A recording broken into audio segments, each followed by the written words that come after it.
Hey you, yeah you, the one watching this video. You have a body, right? Cool, you know what that means? You need some clothes to cover that body. Luckily, Net Alliance is here with the merch for you. We got shirts, sweatshirts, tank tops, we even have mugs. But this sweet Net Alliance merch won't last forever. So make sure to follow the link in the description below to pick up some sweet Net Alliance merch. Isn't that right, Palpatine?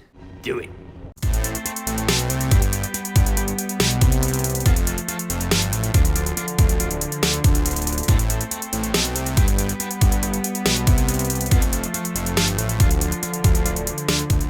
What's up, Net Soldiers? I'm Net Alliance, and today we are exploring Rogue One's original script. Because as it goes for a lot of movies in Hollywood, the final product compared to the original script can turn out much different. So in this video, I'll be exploring the biggest differences between the original script and the final product. But before we begin, if you enjoyed this video, please remember to like and subscribe for more Star Wars videos. Also, if you wish to support the channel, please consider donating to my Patreon. There will be a link in the top of the screen and in the description below. I will love you forever. But with that said and out of the way, let's begin. So for our original script, a Rogue One team was completely different. In fact, the only two characters from the original script to make it to the final script was Jyn Erso and K2SO. And as you can tell from the concept art, clearly the original movie would have been a little whitewashed, except for K2SO, who is a black droid.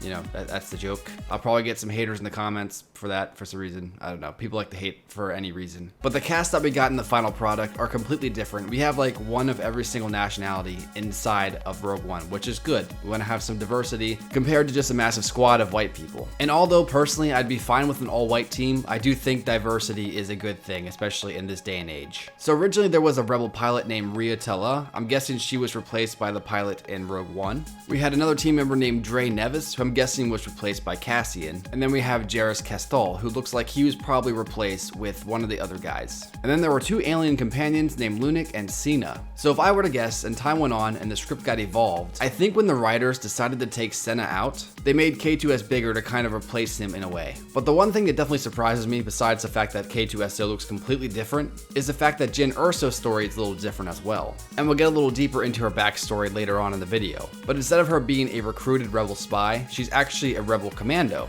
So it wasn't as much as she was kind of pulled into the rebellion, it was as though she was in it for a very long time.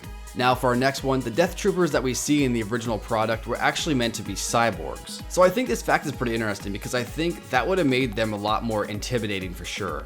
The fact that they were half human, half cyborg, somewhere in the middle would just be so crazy. And considering they kind of look like Darth Vader, this would just add to that reminiscentness, because if you consider, I think Obi-Wan once said it, Vader is more machine than man now. So I definitely think it'd be pretty cool to have a little call out to Vader, but also be its own thing entirely. So it's a shame that that's not actually a thing. I would have really liked that in the movie. Because the Death Troopers are supposed to be super elite stormtroopers. And to me, they just kind of felt like stormtroopers with black armor. So it would have been cool to see them kind of kick butt more. But of course, that's just my opinion. Now moving on to our next difference, Saw Gerrera wasn't even in the original script. So essentially as the script evolved, Gareth Edwards wanted to add an extremist rebellion character to the movie. And although he could have made his own original character, because I'm sure there's plenty of them, Lucasfilm's VP of Story, Kiri Hart, suggested he use Saw Gerrera in his film. And as we all know, he did. And in my opinion, I think it was definitely cool to see a character from the Clone Wars finally show up in a film.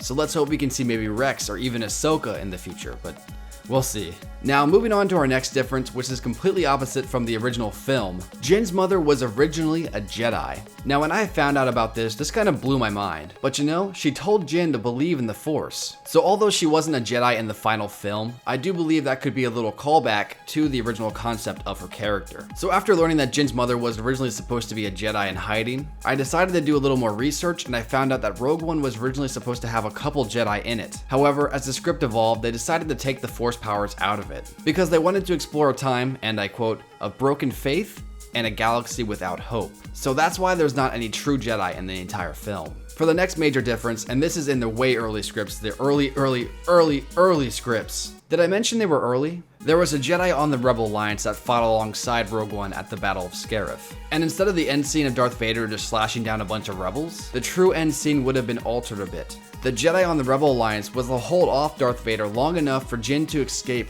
with the Death Star codes. So that would have been cool. We almost saw a lightsaber battle in the actual film too. And I'm interested on your guys' thoughts. Would you guys like to have seen an actual lightsaber fight in Rogue One, or do you think it was perfect the way it was? Let me know by voting at the poll in the top of the screen. Now for our final difference, and one of the biggest differences from the movie.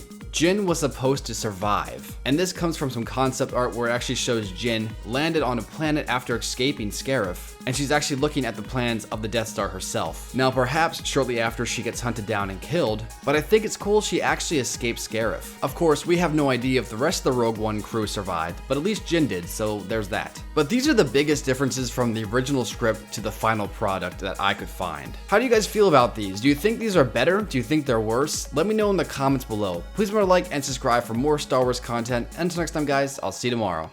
Peace.